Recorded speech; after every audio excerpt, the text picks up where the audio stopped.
আসসালামু আলাইকুম ওরহমতুল্লাহ। প্রিয় দর্শক, পবিত্র রমজানের শেষ প্রান্তে এসে আমরা দাঁড়িয়ে আছি এক গুরুত্বপূর্ণ আমলের সামনে, সাদাকাতুল ফিত্র বা ফিতরা। রমজান শুধু রোজা রাখার নাম নয়, এটি আত্মশুদ্ধির এক মহা প্রশিক্ষণ। কিন্তু আমাদের রোজার মধ্যে যদি কোনো ত্রুটি বিচ্যুতি থেকে যায়, যদি আমাদের রোজা পূর্ণতা না পায়, তাহলে কি হবে? এই প্রশ্নের উত্তরই হচ্ছে ফিতরা। আজকের পর্বে আমরা জানব ফিতরা কি, কেন এটি ওয়াজিব, কাদের ওপর ফিতরা দেওয়া ফরজ, কত পরিমাণ দিতে হয়, কাকে দেওয়া যাবে এবং ফিতরা সংক্রান্ত গুরুত্বপূর্ণ বিধান। সবকিছু কোরআন ও হাদিসের আলোকে সহজ ও সাবলীল ভাষায় তুলে ধরা হবে। চলুন শুরু করি। ১. ফিতরা কি? ফিতরা বা সাদাকাতুল ফিতর হল রমজান মাস শেষে ঈদুল ফিতরের আগে দরিদ্রদের জন্য নির্ধারিত একটি দান। এটি শুধু একটি দান নয়, বরং এটি রোজার পূর্ণতার জন্য একটি গুরুত্বপূর্ণ ইবাদত। ২. ফিতরার প্রমাণ কোরআনে। আল্লাহ তাআলা বলেন, নিশ্চয়ই সফলকাম হয়েছে সে যে নিজেকে পবিত্র করেছে এবং তার প্রতিপালকের নাম স্মরণ করেছে, অতঃপর সালাত আদায় করেছে। সূরা আল আলা আয়াত 14-15। তাফসির কারকগণ বলেন, এখানে পবিত্রতা অর্জন বলতে ঈদের আগে ফিতরা আদায় করাকে বোঝানো হয়েছে। ৩. ফিতরার প্রমাণ হাদিসে। রাসূল সাল্লাল্লাহু আলাইহি ওয়াসাল্লাম বলেছেন, রাসূল সাল্লাল্লাহু আলাইহি ওয়াসাল্লাম সাদাকাতুল ফিতর নির্ধারণ করেছেন, যা রোজাদারকে অনর্থক কথা ও অশ্লীলতা থেকে পবিত্র করে এবং দরিদ্রদের খাদ্যের ব্যবস্থা করে। আবু দাউদ হাদিস নাম্বার ১৬০৯। ৪. কেন ফিতরা দেওয়া হয়? ফিতরার দুটি প্রধান উদ্দেশ্য। ১. রোজার ত্রুটি দূর করা। আমাদের রোজায় অনেক ভুল ত্রুটি থাকে। অপ্রয়োজনীয় কথা, দৃষ্টির ভুল, আচরণের ঘাটতি। ফিতরা সেই ত্রুটিগুলো ঢেকে দেয়। ২. গরিবদের ঈদের আনন্দে শামিল করা, যাতে গরিবরাও ঈদের দিনে আনন্দ করতে পারে, খাবার পায়। ৫. কার ওপর ফিতরা ওয়াজিব? ফিতরা ওয়াজিব হয় সেই মুসলিমের ওপর যে নিসাব পরিমাণ সম্পদের মালিক, ঈদের দিন তার মৌলিক চাহিদার অতিরিক্ত সম্পদ আছে। নারী, পুরুষ, প্রাপ্তবয়স্ক বা অপ্রাপ্তবয়স্ক সবার জন্যই দিতে হয়। ৬. পরিবারের পক্ষ থেকে ফিতরা।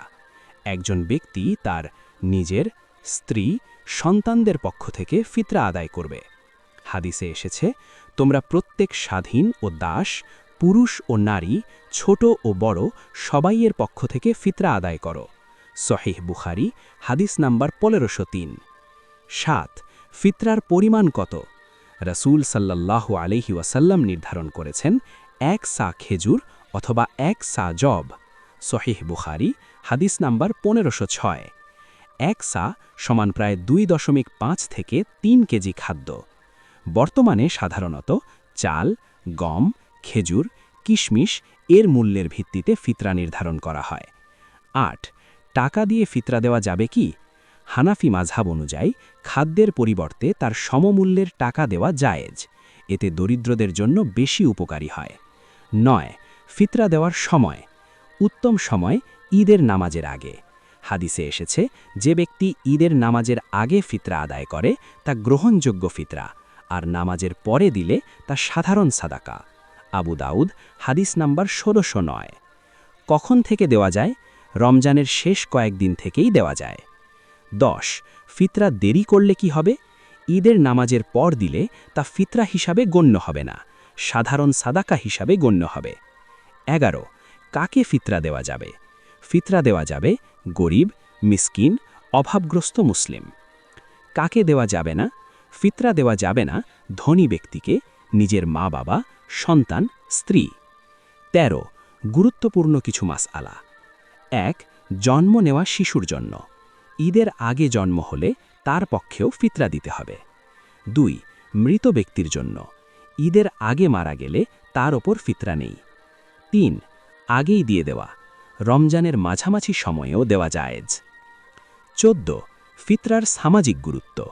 ফিতরা সমাজে ধনী গরিবের ব্যবধান কমায়, ভালোবাসা সৃষ্টি করে, ঈদের আনন্দ সবার মাঝে ছড়িয়ে দেয়। ১৫. ফিতরা আত্মশুদ্ধির এক মাধ্যম। রমজানের শেষে ফিতরা আমাদের শেখায় দানশীলতা, সহানুভূতি, আত্মপরিশুদ্ধি। ১৬. সাহাবীদের আমল। সাহাবায়ে কেরাম অত্যন্ত গুরুত্ব সহকারে ফিতরা আদায় করতেন। তারা ঈদের আগেই গরিবদের কাছে পৌঁছে দিতেন, যাতে কেউ অভুক্ত না থাকে। 17 আমাদের করণীয় কি? সময় মতো ফিতরা আদায় করা, সঠিক ব্যক্তির কাছে পৌঁছে দেওয়া, নিজের পরিবার সহ সবাইয়ের পক্ষ থেকে দেওয়া। প্রিয় দর্শক, রমজান আমাদের বিদায় নিচ্ছে। এই বিদায়ের মুহূর্তে আমরা যেন একটি গুরুত্বপূর্ণ আমল ভুলে না যাই, ফিতরা। এটি শুধু একটি দান নয়, বরং আমাদের রোজার পূর্ণতা। আসুন আমরা সবাই আন্তরিকতার সাথে ফিতরা আদায় করি, গরিবদের মুখে হাসি ফোটাই এবং আল্লাহ সন্তুষ্টি অর্জন করি। আল্লাহ তাআলা আমাদের সকলের রোজা, নামাজ ও ফিতরা কবুল করুন। আমিন।